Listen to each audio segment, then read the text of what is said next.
Hello everyone, welcome to article 351 channel. हम लोग पढ़ रहे हैं यूपी बोर्ड के लिए हिंदी सब्जेक्ट से जो उसका काव्य है पार्ट वो, और उसमें जयशंकर प्रसाद जी का जो श्रद्धा मनु पाठ है उसकी व्याख्या आज हम लोग देखेंगे। तो श्रद्धा मनु जो है ये कामायनी से लिया गया है।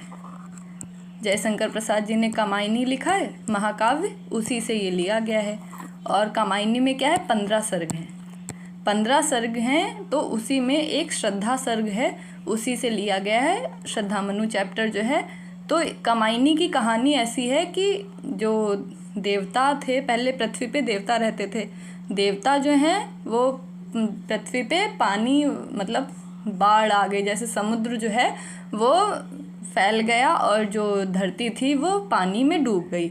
तो सारे जितने भी देवता थे, देव वगैरह जो मतलब उस ज़माने के लोग थे, वो सारे मर गए, मतलब पानी में डूब गए। केवल वहाँ पे केवल जो मनु हैं वो बचे हैं। किसी पहाड़ पे वो बैठे होंगे तो वो बच गए।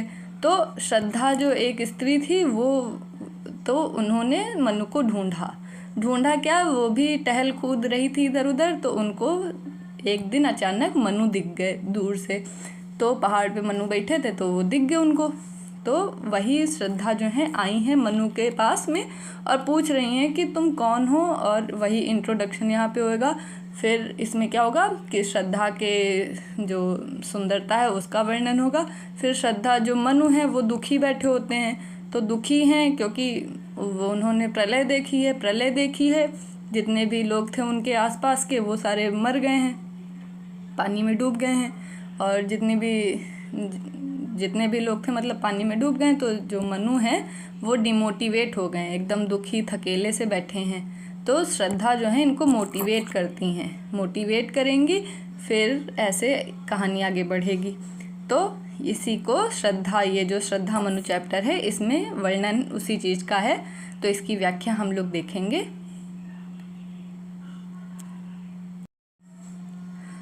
कौन तुम संसति जल निधि तीर तरंगों से फेंकी मणि एक, कर रहे निर्जन का चुपचाप प्रभा की धारा से अभिषेक। तो ये काव्य पंक्तियाँ हैं और इनका काव्यगत सौंदर्य ऐसे है कि जो इसमें रस है वो है श्रृंगार रस है और कहीं कहीं पे शांत रस है। इस पूरे में श्रृंगार रस है या कहीं कहीं पे शांत रस है। और छंद है जो कामायनी की रचना की है पूरे में जयशंकर प्रसाद जी ने एक श्रृंगार छंद होता है उसमें रचना की है। तो छंद है, रस भी श्रृंगार रस है और कहीं कहीं पे शांत रस है। जो छंद है वो श्रृंगार छंद है और इसमें शब्द शक्ति आ जाएगी अभिधा शब्द शक्ति है, कहीं कहीं पे लक्षणा शक्ति भी है। तो अभिधा और लक्षणा शब्द शक्ति है। उसके अलावा जो कहीं रूपक, उपमा, अनुप्रास, इस तरीके से अलग अलग अलंकार आ जाएंगे। भाषा जो है खड़ी बोली है और शैली जो है वो प्रबंधात्मक शैली है और अलंकारों का यूज़ है तो अलंकारिक शैली भी है। तो व्याख्या देखते हैं। कौन तुम, यहाँ पे ये कथन किसका है, श्रद्धा का है। तो अगर पूछ लें कि ये लाइन कौन बोल रहा है, ये जो काव्य लाइन जो हैं ये किसने बोली हैं, तो श्रद्धा का, ये श्रद्धा बोल रही हैं। कौन तुम संस्कृति जल निधि तीर, यानी कि संस्कृति का मतलब है संसार, ठीक। जल निधि का मतलब है पानी का खजाना, और पानी कहाँ पे होता है, समुद्र में होता है, तो सागर।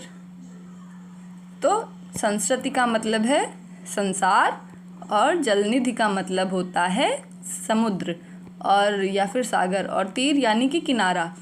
तो तरंगों से फेंकी मणि एक, जैसे यहाँ पे आप लोगों ने देखा होगा समुद्र में क्या होता है, लहरें आती हैं। लहरें जो है अंदर की चीज़ बाहर फेंकती हैं, तो वही कि समुद्र की तरंगों से फेंकी हुई, मतलब जो भी सीपी मूंगा जो भी होते हैं लहरों के साथ वो बाहर आ जाते हैं, इसीलिए लोग बीच में जाते हैं, देखा होगा। तो वहाँ पे मतलब कोई पानी की बोतल अगर अंदर डाली है वो तरंग जो है बाहर फेंक देगी आके। तो वही तो श्रद्धा जो है यहाँ पे कह रही हैं, हे जो व्यक्ति हैं उनसे पूछ रही हैं कि तुम कौन हो। संसति यानी कि संसार में जो समुद्र सागर है उसके किनारे जैसे तरंग मतलब लहरें उत्पन्न होती हैं, तो जो उसके बीच में मोती मूंगे होते हैं वो बाहर किनारे आ जाते हैं, मड़िया जो होती हैं वो बाहर आ जाती हैं, वैसे ही हे पुरुष तुम कौन हो, उस संसार रूपी सागर से किनारे लग के आए हुए तुम कौन हो। कर रहे निर्जन का चुपचाप, निर्जन मतलब जहाँ पे कोई नहीं है, का चुपचाप प्रभा की धारा से अभिषेक। प्रभा यानी कि चमकीली किरणों से इस निर्जन जो जगह है यानी कि जहाँ पे कोई और दूसरा नहीं है, इस जगह पे तुम शांति से बैठे हुए अपनी चमकीली किरणों से इसका अभिषेक यानी कि स्नान कर रहे हो। इस निर्जन जगह पे तुम कौन हो, जैसे कह रही हैं श्रद्धा। श्रद्धा के ही वाक्य हैं ये। तो हे पुरुष तुम कौन हो, इस संसार में जैसे लहरों से तरंगे उत्पन्न होती हैं, लहरें उत्पन्न होती हैं और समुद्र के जो अंदर चीज़ें होती हैं वो बाहर निकल आती हैं, मड़ियाँ वगैरह बाहर निकल आती हैं, उसी तरीके से इस संसार रूपी समुद्र से तरंगों के रूप में तुम बाहर फेंकी हुई जो मणि के समान हो तुम कौन हो, यानी कि यहाँ पे हो गया उपमा अलंकार। और संस्कृति जलनिधि यहाँ पे रूपक अलंकार। फिर तो जो इस निर्जन जगह का अपनी शांति से अपनी चमकीली किरणों से अभिषेक कर रहे हो तुम कौन हो, ऐसे श्रद्धा ने पूछा। फिर आगे मधुर विश्रांत और एकांत जगत का सुलझा हुआ रहस्य, एक करुणामय सुंदर मौन और चंचल मन का आलस्य। मधुर यानी कि मीठा या जो अच्छा लगता हो, विश्रांत यानी कि थका हुआ, एकांत यानी कि अकेला या जहाँ पे कोई ना हो, सुनसान हो, है ना। जगत का सुलझा हुआ रहस्य, अब यहाँ पे विरोधाभास हो गया, सुलझा हुआ भी है और रहस्य भी है, यानी कि विरोधाभास अलंकार हो गया। एक करुणामय सुंदर मौन, करुणामय यानी कि दुख से भरा हुआ या करुणा से भरा हुआ, सुंदर मौन यानी कि चुप्पी जो होती है ना वो चुप्पी, और चंचल मन का आलस्य। तो यहाँ पे भी विरोधाभास अलंकार है कि मन चंचल भी है। अब चंचल जैसे बच्चा होता है एक्टिव होता है तो वो उसमें चंचलता होती है, और आलस्य भी है। तो अगर कोई आलसी है तो वो चंचल कैसे हो सकता है ना। बच्चे आलसी नहीं होते, उनको खुराफात इधर उधर करने में बहुत मज़ा आती है ना। तो वैसे ही कह रहे हैं, जो श्रद्धा का ही कथन है ये भी, कि श्रद्धा पूछ रही हैं कि एकदम तुम्हारे मतलब तुम अकेले और थके हुए से मीठे मतलब मधुर तुम लग रहे हो मुझे। मतलब श्रद्धा को वो ऐसे प्रतीत हो रहे हैं कि जैसे कोई मधुर थका हुआ और एकांत में बैठा हुआ व्यक्ति है। अब वो जो है श्रद्धा से अनजान है। अब अजनबी लोग क्या होते हैं, डरावने होते हैं, या फिर उनसे मतलब हम लोग सोच नहीं पाते हैं कि वो कैसा होगा। तो कोई अजनबी हो तो उससे डर लगता है। तो लेकिन यहाँ पे कह रहे हैं कि तुम, अब अजनबी क्या होता है उसके बारे में हमें कुछ पता नहीं होता है, तो वो क्या है, रहस्य है। तो तुम रहस्य भी हो लेकिन मुझे अजनबी जान नहीं पड़ रहे हो, मतलब सुलझे हुए भी लग रहे हो। एक करुणामय सुंदर मौन, और तुम मतलब करुणा से भरे हुए सुंदर यानी कि अच्छे लग रहे हो और चुपचाप हो, और ऐसा लग रहा है किसी चंचल मन ने आलस्य धारण कर लिया हो। तो यहाँ पे श्रद्धा जो है वो कह रही हैं कि मुझे ऐसा प्रतीत हो रहा है कि तुम मतलब मेरे लिए अजनबी हो, फिर भी मुझे अजनबी नहीं लग रहे हो। तुम मुझे मधुर, थके हुए और एकांत मतलब अकेले से प्रतीत हो रहे हो, और तुम मतलब तुम्हारे अंदर एक करुणा जो है वो मौन में बदल चुकी है, और तुम्हारे चंचल मन ने ऐसा लग रहा है आलस्य धारण कर लिया है। हे पुरुष तुम कौन हो, ऐसे करके श्रद्धा पूछ रही हैं। फिर आगे देखते हैं। सुना यह मनु ने मधु गुंजार, मधुकरी कासा जब सानंद, किए मुख नीचा कमल समान, प्रथम कवि का जो सुंदर छंद। तो अब यहाँ पे क्या है, मनु ने सुना या मनु ने यानी कि मनु ने जो श्रद्धा बोल रही थी वो सुना, तो उनको कैसा लगा। मधु का मतलब होता है जैसे भंवरा, गुंजार। तो यहाँ पे जो श्रद्धा हैं वो क्या है, फीमेल हैं तो यहाँ कह सकते हैं भंवरी जैसे हो, जो भ्रमर होता है उसी की भ्रमरी, वो जैसे बोल रही हो, गुंजार कर रही हो, ऐसा उनको लगा। जैसे मधुकरी यानी कि फीमेल भंवरा जो होता है उसके कासा, यहाँ पे का और सा जब आ जाता है सा तो उपमा अलंकार होता है, तो यहाँ पे उपमा अलंकार है। सा आनंद यानी कि आनंद के साथ जो मनु हैं उन्होंने जब श्रद्धा का जो कथन या वाणी सुनी है तो उनको ऐसा लगा जैसे कि आनंद से भरा हुआ कोई जो भंवरा है, भंवरी है, वो कुछ अपना गुंजार कर रही है। और वो दृश्य ऐसा प्रतीत हो रहा था कि ये मुख नीचा कमल समान, जैसे कि कमल जो है, कमल ये है कमल, तो वो दुख से क्या है, अब मनु क्या है, थकेले से दुखी टाइप के बैठे हुए थे। दुख में कैसे व्यक्ति बैठता है, जैसे ये खोपड़ी ऐसे करके नीचे झुका के बैठा होगा, तो वैसे ही कमल जैसे लग रहा है कि जो कमल है समान आ गया है, तो यहाँ भी उपमा अलंकार है ना। तो कि ये मुख नीचा कमल समान, तो जो मनु है वो ऐसे लग रहे थे जैसे कोई कमल का फूल है, वो नीचे मुख झुका के बैठा हुआ है और उसके चारों ओर एक भंवरा जो है वो अपना मधु गुंजार कर रहा है। यानी कि जैसे फूल के चारों ओर भंवरे मंडराते हैं वैसे ही लग रहा है कि जैसे मनु बैठे हैं, वहाँ पे एक जो श्रद्धा है वो आई हैं, उन्होंने अपनी वाणी से बोला है, तो वो वैसा ही लग रहा है। और उसकी सुंदरता ऐसे लग रही है, वो जो बोला है वो लग रहा है जैसे किसी प्रथम कवि ने सुंदर छंद की रचना की। छंद का मतलब है कविता की है, कवि ने कोई बहुत सुंदर सी कविता कर दी है, ऐसा लग रहा है। एक झटका सा लगा सहर्ष निरखने लगे, लुटे से कौन गा रहा यह सुंदर संगीत, कुतूहल रह न सका फिर मौन।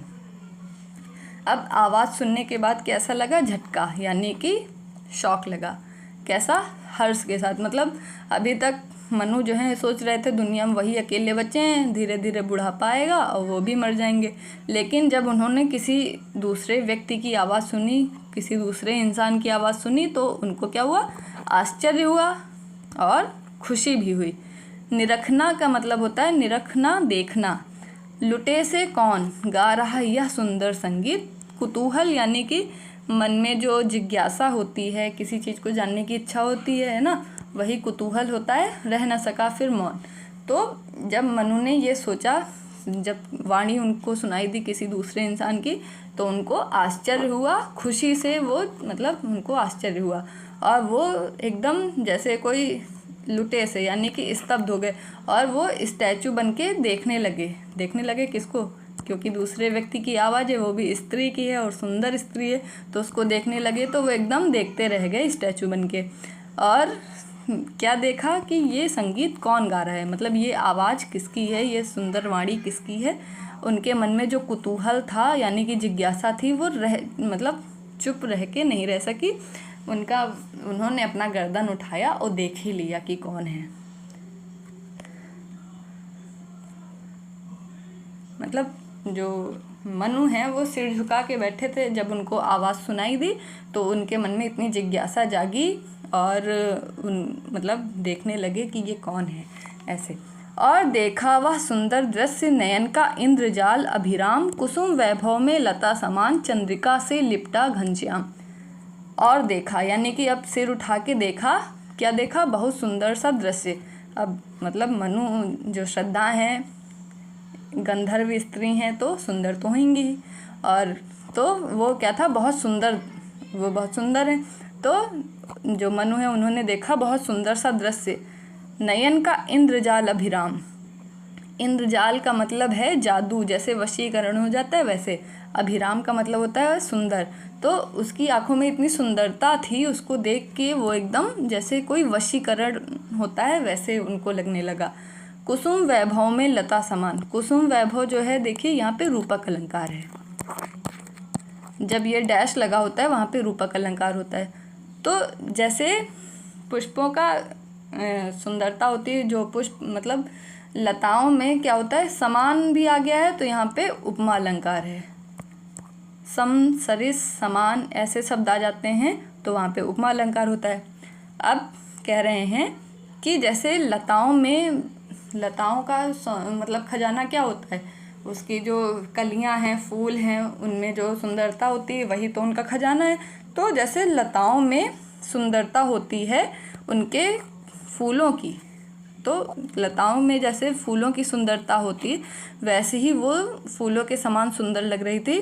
और लग रहा था चंद्रमा से लिपटा घनश्याम, या फिर किसी चंद्रमा, जो चंद्रमा नहीं होते हैं उनमें चारों ओर जब बादल बने हों तो बहुत सुंदर लगता है आसमान। या फिर ऐसा लग रहा है जैसे कि चंद्रमा से लिपटे हुए बहुत सारे बादल हैं, यानी कि ऐसे चंद्रमा होता है, चांदनी रात में बादल भी हों बहुत सारे, तो इतना सुंदरता जैसे होती है प्राकृतिक सौंदर्य, वैसा ही यहाँ पे लग रहा है। मतलब कि मनु अभी तक, यहाँ तक की कहानी क्या है, एक बार फिर से रिकॉल करते हैं। जो श्रद्धा हैं वो आई हैं और उन्होंने पूछा, हे व्यक्ति तुम कौन हो। जैसे जो लहरें उत्पन्न होती हैं तो समुद्र के अंदर से मड़ी जो होती हैं, मूंगे होती हैं, सीपी होती हैं, वो बाहर निकल आती हैं, वैसे ही तुम संसार रूपी समुद्र से बाहर निकल के फेंकी हुई मड़ी के समान तुम कौन हो, जो इस निर्जन जगह का अपनी चुप्पी से अभिषेक कर रहे हो। मधुर विश्रांति, यानी कि तुम मुझे जो मधुर लग रहे हो और तुम मेरे लिए अजनबी हो, फिर भी तुम मुझे अजनबी नहीं लग रहे हो। तुम्हारे मन का जो तुम्हारा चंचल मन था, ऐसा लग रहा है उसने दुखी होकर आलस्य धारण कर लिया है।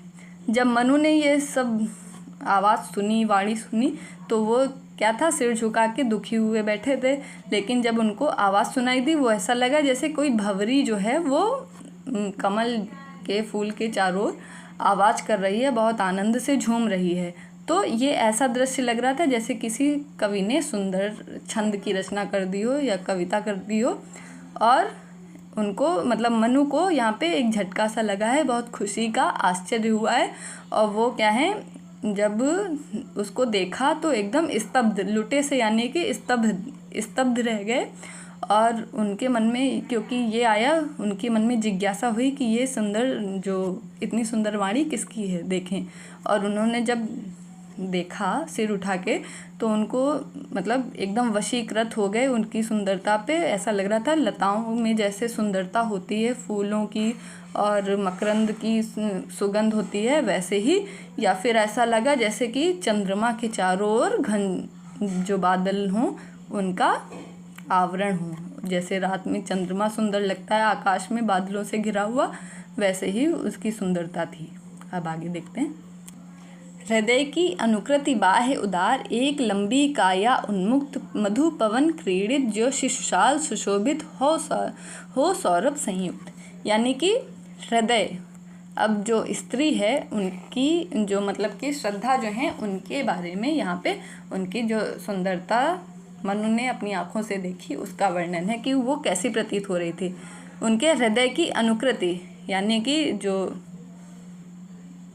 नकल है, अनुकृति का मतलब होता है नकल, या मन के जो उनका हृदय है वो बाह्य, यानी कि जो जैसा उनका मन है, यानी कि वो अंदर और बाहर से दोनों तरफ से एक समान है, उदार है।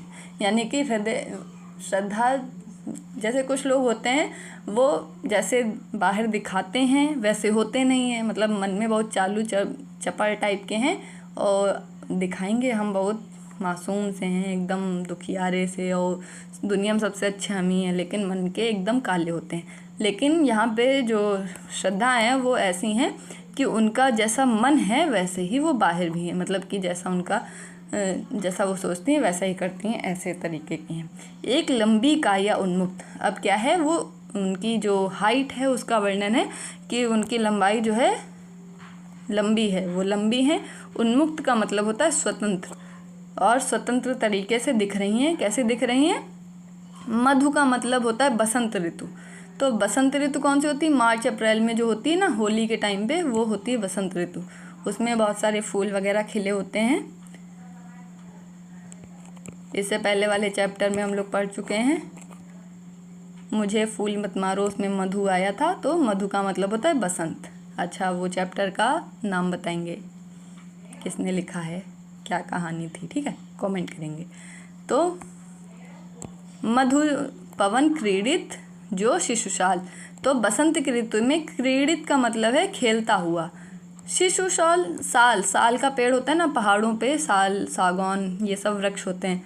तो जैसे शॉल का वृक्ष है वो क्या होगा, हवा चलेगी तो इधर उधर झूमेगा। तो वही कह रहे हैं कि उसकी लंबाई ऐसी है जैसे साल, साल बहुत लंबे लंबे पौधे होते हैं। तो ये कह रहे हैं छोटा साल का जैसे पौधा हो उतनी उसकी लंबाई है, और वो ऐसी लग रही हैं जैसे कि बसंत ऋतु में साल का पौधा इधर उधर, मतलब साल का पौधा ऐसे हिल रहा हो, वैसे ही वो भी लग रही हैं। और सुशोभित हो सौरभ संयुक्त, और वो साल का पौधा कैसा हो, सौरभ का मतलब है बहुत सुगंध से। और सुगंध कैसे होगी, उसमें पुष्प होंगे, पुष्पों में क्या होगा, रस भरा होएगा, वो रस जो होगा वो सुगंध से युक्त होएगा। तो यहाँ पे वर्णन है कि श्रद्धा का जो हृदय है वैसा ही बाहर से है, जैसे वो मन के भीतर हैं वैसे ही बाहर दिखाई दे रही हैं। उनकी लंबाई जो है वो ऐसे लग रही है जैसे साल का कोई छोटा सा पौधा हो, और वो देखने में ऐसा लग रहा है जैसे कि बसंत ऋतु में वो हिल रहा हो, जैसे कोई पेड़ हवा में हिलता है वैसे वो लग रहा है। और उसकी सुंदरता ऐसी है जैसे कि बहुत सारे सुगंधित जो फूल होते हैं वो उनसे संयुक्त होके, जैसे पेड़ों की सुंदरता होती है फूलों से, वैसे ही वो भी सुंदर लग रही हैं। मृषण गांधार देश के नील रोम वाले मेषों के चर्म ढक रहे थे, उसका वपुकांत बन रहा था कोमल, वह कोमल वर्म। तो मृषण का मतलब है कोमल। गांधार देश, गांधार एक जगह है, अब पाकिस्तान में आती है ना, लेकिन पहले भारत पाकिस्तान सब एक ही था। तो जैसे ये कश्मीर वाला रीजन है हमारे देश का, यहाँ पे कश्मीर है ना, तो इस जगह पे गांधार समझ लो यहाँ पे था।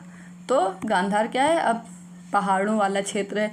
तो गांधार देश में कोमल नीले रोम यानी कि जो बालों वाले मेषों के चर्म, मेष होता है भेड़, तो गांधार देश में क्या है, भेड़ हैं। कौन सी, उनके बाल कोमल हैं और नीले रंग की वो भेड़ें हैं।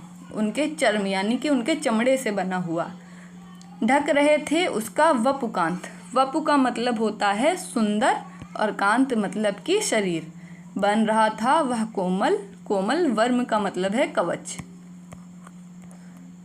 मेरा पेन नहीं चलता है इसलिए राइटिंग बहुत गंदी आती है। तो वर्म का मतलब होता है कवच, इसीलिए मैं लिखती ही नहीं हूँ। अब यहाँ पे वर्णन है श्रद्धा के कपड़ों का। तो उनके कपड़े कैसे हैं, गांधार देश की वो स्त्री थी, तो गांधार देश में क्या होता है, मेषों या नीले रंग के कोमल बालों वाले भेड़ होती हैं, उन्हीं भेड़ों के चमड़े से बना हुआ उनका कपड़ा है, जो कि उनके शरीर का कोमल कवच बना हुआ है और उनका शरीर को ढक रहा है। वपुकांत यानी कि बहुत सुंदर सा शरीर है जो श्रद्धा का, उसको वो कोमल कवच की तरीके ढके हुए है। क्या ढके हुए, एक कोमल सा परिधान जो कि नीले रंग की भेड़ों के चमड़े से बना हुआ है। अब पहले कॉटन वगैरह के कपड़े तो थे नहीं, जैसे शंकर जी बाघ की छाल पहनते हैं वैसे ही उनके कपड़े थे, तो वो भेड़ के चमड़े से बने हुए हैं। नील परिधान बीच सुकुमार खुल रहा मृदुल अधखुला अंग, खिला हो जो बिजली का फूल मेघ बन बीच गुलाबी रंग। नील परिधान, अब नीले रंग का है क्योंकि भेड़ के बालों का रंग क्या था, नीला था, तो नील परिधान यानी कि नीले रंग के परिधान यानी कि वस्त्र के बीच सुकुमार यानी कि बहुत कोमल सुंदर, सुकुमार का मतलब होता है कोमल, है ना। खुल रहा मृदुल का मतलब भी कोमल होता है। अधखुला अंग, खिला हो जो बिजली का फूल, मेघ बन बीच गुलाबी रंग, यानी कि वो नीले रंग का परिधान जो है श्रद्धा का, जो नीले रंग के वस्त्र हैं वो उनके ऊपर कोमल शरीर पे बहुत सुंदर लग रहे हैं। और कहीं कहीं पे मतलब अंग जो है, जैसे पहले कम वस्त्र पहने जाते थे ना, मतलब चमड़ा है, अब बहुत ज़्यादा तो है नहीं एकदम ढका हुआ, तो कहीं कहीं पे उनके अंग खुल रहे हैं, कहीं कहीं पे हवा भी चल रही होगी तो क्या होगा, कहीं कहीं पे अंग खुल जाएंगे, कहीं कहीं पे बंद होंगे। तो वही नीले परिधानों के बीच में कहीं कहीं से उनका शरीर जो है वो अधखुला सा प्रतीत हो रहा है, लेकिन बहुत सुंदर लग रहा है वो भी। और वो ऐसा प्रतीत हो रहा है जैसे कि जो आकाश हो वो गुलाबी रंग का आकाश हो, उसमें बिजली कड़क रही हो। बिजली जैसे आकाशों के बीच में जैसे बादल बहुत सारे होते हैं उनमें बिजली कड़कती ना, वैसे ही लग रहा है कि नीले रंग के परिधान में जो श्रद्धा का कोमल शरीर है वो कहीं कहीं पे खुल रहा है, बंद हो रहा है हवा की वजह से।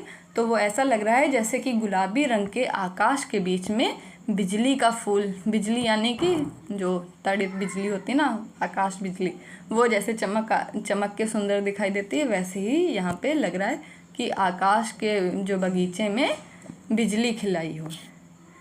ओह वाह मुख पश्चिम के व्योम, ओह वाह मुख पश्चिम के व्योम, बीच जब घिरते हों घनश्याम, अरुण रविमंडल उनको भेद दिखाई देता हो छविधाम। तो यहाँ पे है ओह यानी कि आश्चर्य और खुशी से, मतलब उसका मुख जो, मतलब अब श्रद्धा के मुख का वर्णन, अभी तक कपड़ों का वर्णन था, अब उसके चेहरे पे उनकी दृष्टि गई है। तो वो कैसा लग रहा है, पश्चिम व्योम, व्योम मतलब कि आकाश, तो वो ऐसा लग रहा है उनका चेहरा जैसे कि पश्चिम दिशा में जब आकाश में घिरते हों बादल, यानी कि शाम का दृश्य हो। यहाँ पे अरुण रवि यानी कि लाल रंग का सूर्य उनको भेद के दिखाई देता हो छविधाम। अब यहाँ पे कहानी इस तरीके से है, देखो सूर्य जब उदय होता है और सूर्य अस्त होता है उस समय का दृश्य आप लोग कल्पना कीजिए, कितना सुंदर लगता है। लोग सनसेट देखने जाते हैं इसीलिए। तो अब सूर्योदय के समय भी सूर्य वैसा ही दिखाई देता है, लाल रंग का सुंदर सा, लेकिन क्या होता है तब सूर्य में चमक होती है बहुत ज़्यादा तेज, तो धीरे धीरे सूर्य में गर्मी आने लगती है, तो उसको देखना उतना अच्छा दिखाई नहीं देता है, आँखों में जलन होएगी। तो शाम का जो सूर्य होता है उसमें शीतलता आ जाती है, मतलब दिन भर वो सूर्य ने काम किया है और अपनी गर्मी सारी ख़त्म कर दी और शाम को वो ठंडा होके मतलब अस्त हो जाता है। इस तरीके से आप लोग सोच सकते हैं। तो वही कह रहे हैं कि पश्चिम दिशा में जैसे कि बादल घिराए हैं, आकाश, व्योम मतलब कि आकाश है, पश्चिम दिशा। तो पहले शाम का दृश्य इसलिए है क्योंकि यहाँ पे शाम के सूर्य से तुलना की है, क्योंकि शाम के सूर्य में शीतलता होती है, तो जब अस्त हो रहा होता है तो वो उसमें ठंडक होती है और सुंदरता उतनी बराबर होती है। तो यहाँ पे दृश्य है कि उनका मुख वैसा दिखाई दे रहा है जैसे कि पश्चिम दिशा में।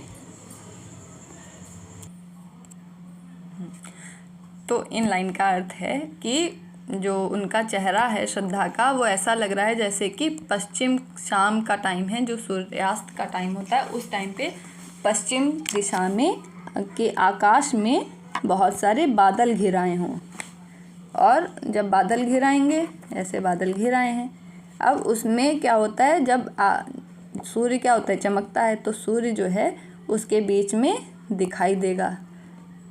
तो श्रद्धा का चेहरा ऐसा है कि उस पर बाल हैं, है ना, बीच में उनका मुंह है, तो ऐसा दिखाई देगा जैसे कि उनका मुंह ऐसा लग रहा है पश्चिम दिशा के जो आकाश है उसमें बहुत सारे बादल घिराए हों और उनके बीच में लाल रंग का सूर्य जो है उसको उन बादलों के बीच से निकल रहा हो, चमक रहा हो, वैसा ही उनके चेहरे का जो छविधाम यानी कि सौंदर्य है वो दिखाई दे रहा है। यानी कि जैसा वो सुंदर दृश्य दिखाई देता है वैसे ही इनके चेहरा जो है वो दिखाई दे रहा है, जो मुंह है वो दिखाई दे रहा है। घिर रहे थे घुंघराले बाल, अंश अवलंबित मुख के पास, नील घन सावक से सुकुमार सुधा भरने को विधु के पास। तो उनके चेहरे पे घुंघराले बाल जो हैं वो उनके अंश यानी कि कंधा होता है, तो मुख के पास में वो जो बाल हैं घुंघराले से, वो जो उनके कंधे हैं वहाँ तक उनकी लंबाई है, यानी कि बालों की लंबाई कितनी है, कंधों तक है, और वो क्या है, इधर उधर हिल रहे हैं। और वह कैसे लग रहे हैं, नीले रंग के घन यानी कि बादल। शावक का मतलब होता है बच्चे, जो शेर के बच्चे होते हैं उनको शावक कहते हैं, तो यहाँ पे मतलब है छोटे छोटे से बादल जो होते हैं वैसे। तो नीले रंग के छोटे छोटे बादल जो हैं कोमल कोमल से, वो ऐसा लग रहा है जैसे उनका चेहरा जो है वो चंद्रमा है, उसके चारों ओर बादल जो हैं वो उस चंद्रमा से अमृत लेने जा रहे हों। विधु का मतलब चंद्रमा, तो चंद्रमा के पास में छोटे छोटे बादल जो हैं अमृत भरने जा रहे हों वैसा ही उनका चेहरा लग रहा है। उसमें जो घुंघराले बाल हैं वो ऐसे हिल रहे हैं, तो वैसा ही प्रतीत हो रहा है।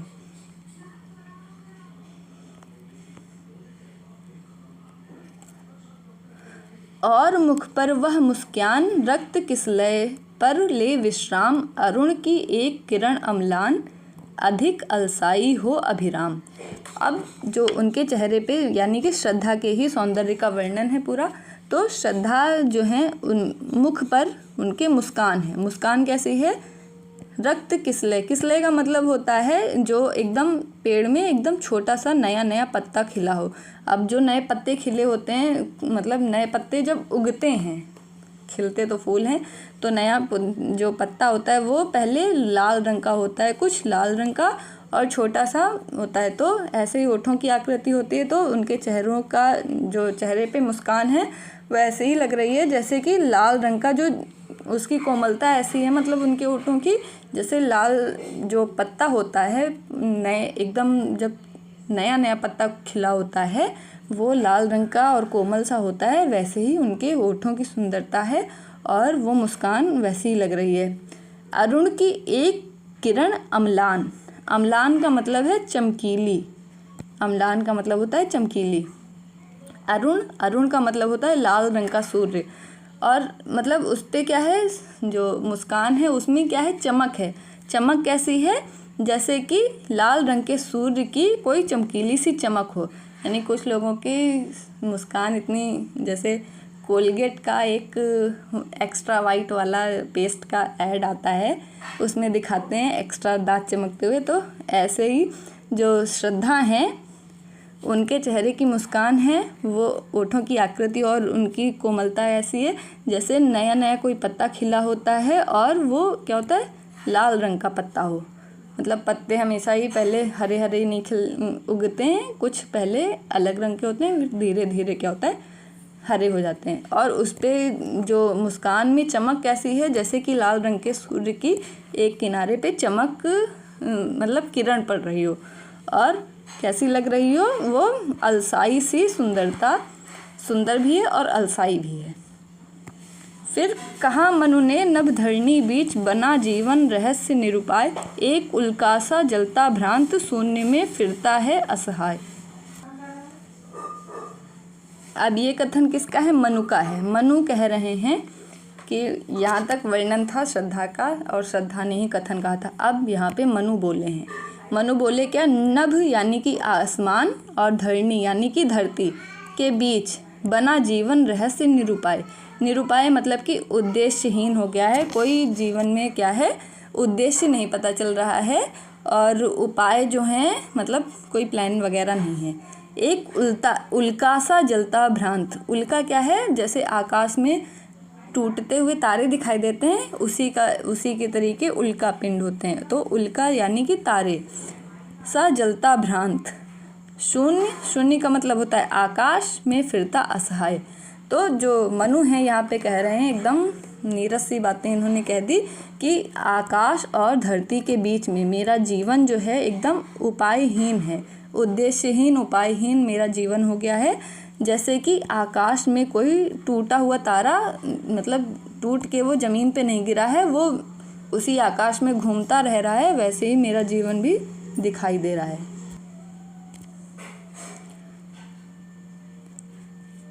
तो यहाँ पे मनु ने कहा है कि नभ और आकाश और धरती के बीच में मैं अकेला बचा हूँ, क्योंकि अकेले दुनिया में उनको लग रहा था कि वही अकेले दुनिया में हैं। तो यही उन्होंने बात कही कि धरती और आकाश के बीच में मेरा जीवन जो है, मुझे पता नहीं कि क्या करना है आगे, मतलब मैं भी बूढ़ा हूँगा, निपट जाऊँगा, है ना। तो मेरा जीवन जो है उसका उद्देश्य क्या है, ये सब मुझे कुछ समझ नहीं आ रहा है। और मैं ऐसा प्रतीत हो रहा है मुझे जैसे आकाश से कोई टूटा हुआ तारा हूँ, लेकिन वो धरती पे नहीं गिरा है, वो आकाश में ही इधर उधर क्या है, जलता हुआ भटक रहा है। कौन हो तुम वसंत के दूत, विरस पतझड़ में अति सुकुमार, घन तिमिर में चपला की रेख, तपन में शीतल मंधु बयार। ये बहुत इम्पॉर्टेंट है, कामायनी से है, ठीक है। तो ये लाइन बहुत इम्पॉर्टेंट है इनकी व्याख्या के लिए। तो मनु ने कहा है, श्रद्धा से पूछा कि तुम कौन हो? हे बसंत के दूत, यानी कि जैसे बसंत का दूत कौन होता है? कोयल होती है। तो कोयल के समान इन्होंने कहा कि हे बसंत के दूत तुम कौन हो, बिरस पतझड़ में अति सुकुमार। इस जो बिरस का मतलब है रसहीन, यानी कि एकदम नीरस जो है पतझड़ में अति सुकुमार क्या होता है, सर्दी होती है, सर्दी में क्या होता है, पत्ते सारे झड़ जाते हैं, है ना। तो उसके बाद क्या होता है, बसंत ऋतु आती है। तो बसंत ऋतु में सारे पेड़ों में पत्ते फूल वगैरह फिर से खिलने लगते हैं। तो वही कह रहे हैं, हे बसंत के दूत तुम कौन हो, इस नीरस पतझड़ में अति कोमल और सुंदर, घन तिमिर में चपला की रेख। घन यानी कि आकाश में जो बादल होते हैं उनके अंधकार में चपला यानी कि बिजली की रेखा के समान। तपन में शीतल मंद बयार, यानी कि यहाँ पे विरोधाभास अलंकार है। तपन यानी कि जलन हो रही है, यानी कि बहुत ज्वालाएं हैं उनमें, या बहुत गर्मी के मौसम में एकदम शीतल मंद बयार यानी कि एकदम ठंडी हवा। बयार का मतलब होता है हवा। तो इसमें यहाँ पे जो मनु है, मनु को ऐसा फील हुआ, मतलब अच्छा फील हुआ ना कि कोई दूसरा इंसान भी है। तो वो पूछने लगे, उनको एक खुशी हुई, ऊपर से वो स्त्री और मनु पुरुष, तो उनको देख के और अच्छा लगेगा।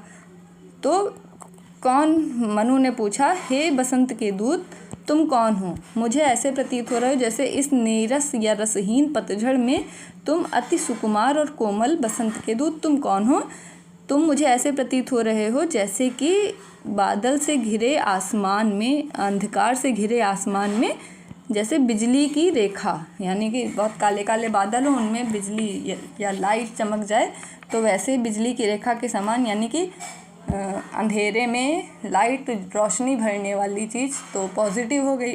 तो अंधेरे में रोशनी भरने वाली और बहुत गर्मी में शीतल चलने वाली, एकदम ठंडी और सुखदाई पवन के समान तुम कौन हो।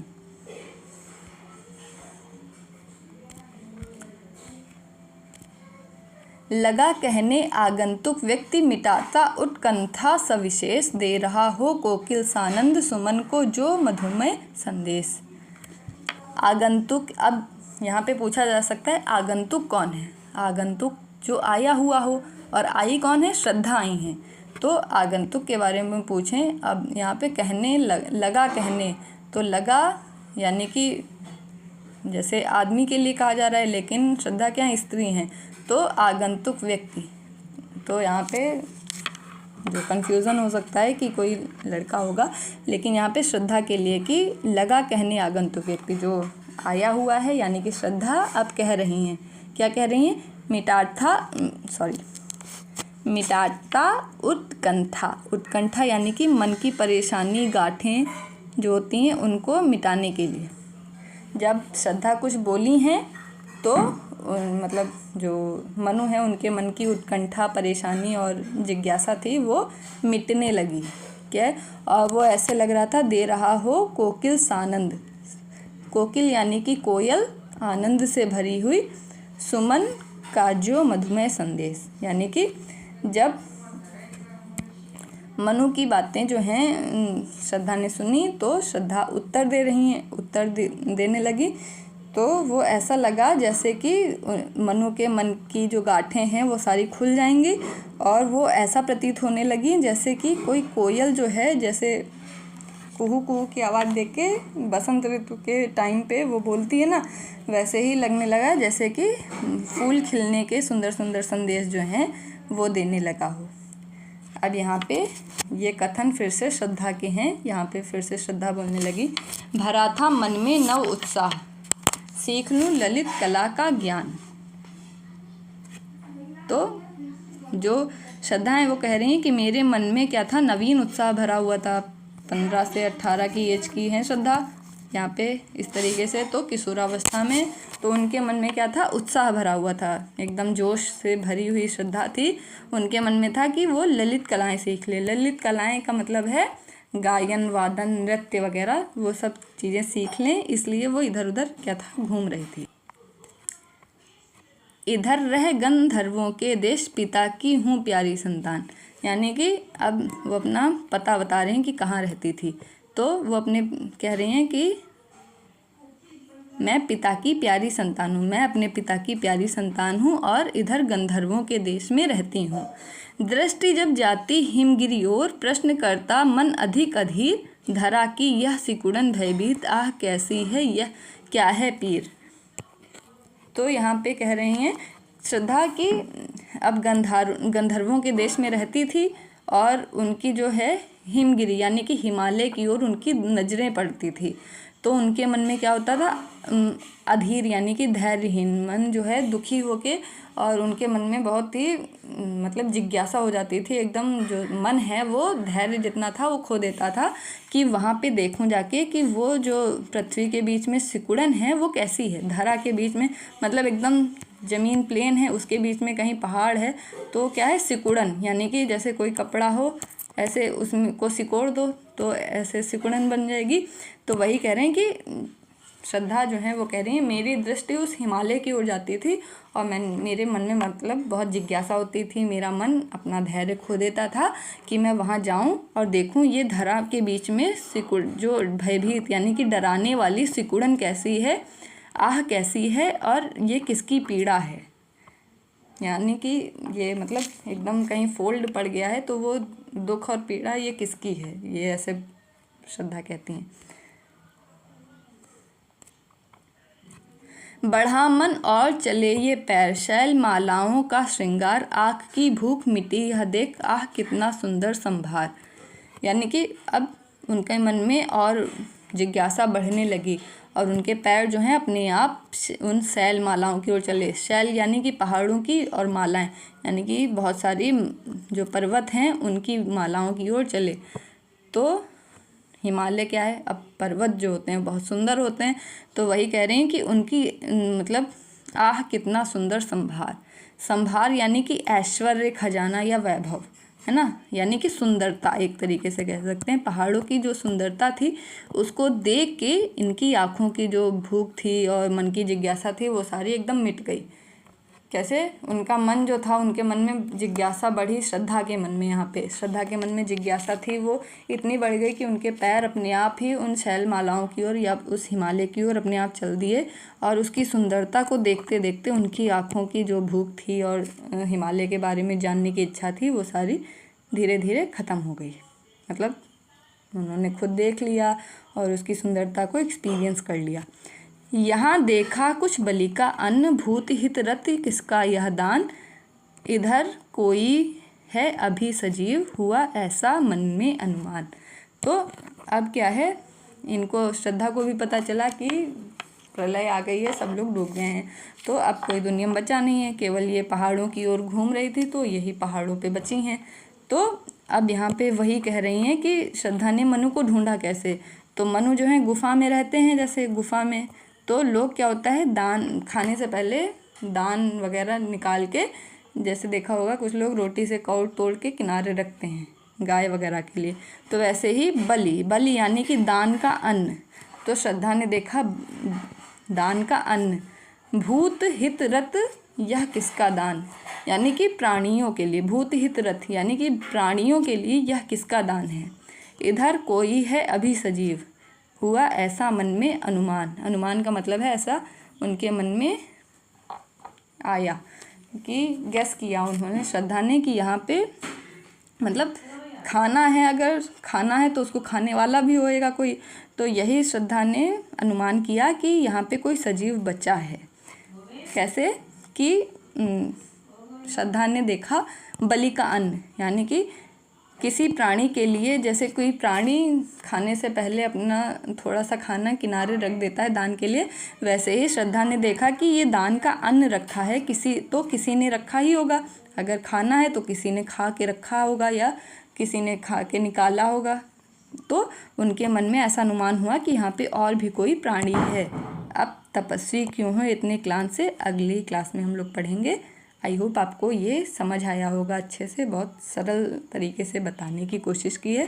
तो श्रृंगार रस है पूरे में और शांत रस भी है कहीं कहीं पे, और श्रृंगार छंद है, भाषा खड़ी बोली है, प्रबंधात्मक और अलंकारिक शैली है, उपमा रूपक और विरोधाभास अलंकार आ गए हैं, अनुप्रास अलंकार भी है कहीं कहीं पे, अभिधा और लक्षणा शैली है, शब्द शक्ति है। तो thank you very much for watching this video. अगर आपको समझ आता है तो अपने दोस्तों को भी शेयर कीजिए। Thank you very much and subscribe the channel.